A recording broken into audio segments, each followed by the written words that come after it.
আমার প্রেডিকশন অনুযায়ী মেসি ইনশাল্লাহ 2টা গোল দিবে, কিন্তু এটা তার তো বয়স হয়ে গেছে, বলা যায় না কয়টা গোল দেয়।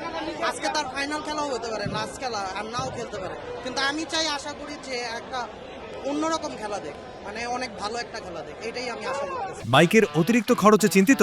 নিয়ে আসুন রাইডো, মাসের খরচ মাত্র 300 টাকা। ইংল্যান্ড আর আর্জেন্টিনাকে সমান সমানই দেখতেছি, কারণ ইংল্যান্ডের বিগত খেলাগুলো কিন্তু সেম ভাবেই তারাও হারতে হারতে জিতবে, এরকম না যে অনেক ভালো জিতছে, তারাও কিন্তু 1 গোল 2 গোল দিয়ে দিয়ে জিতছে। তো আমি ভাবতেছি দোনোদনই টক্কর দিয়ে খেলবে, মানে ভালো করে খেলবে। আসলে কি র্যাঙ্কিং অনুযায়ী বিশ্বকাপে খেলাটা প্রেডিক্ট করলে হবে না, কারণ হলো গিয়া দেখা গেলে ইটালিও কিন্তু র্যাঙ্কিংয়ে অনেক আগে, কিন্তু কেপ ভার্দে এখানে চান্স পাইছে খেলা, ইজিপ্ট পাইছে, অনেক পাইছে। তো ওই হিসাবে র্যাঙ্কিং গণনা করলে হয় না, এখানে সবাই জান প্রাণ দিয়ে খেলে। তো আমার মতে আজকে ইংল্যান্ডও ভালো খেলবে, আর্জেন্টিনাও ভালো খেলবে। আমার প্রেডিকশন অনুযায়ী ইংল্যান্ড 2 দিবে আর আর্জেন্টিনা 3।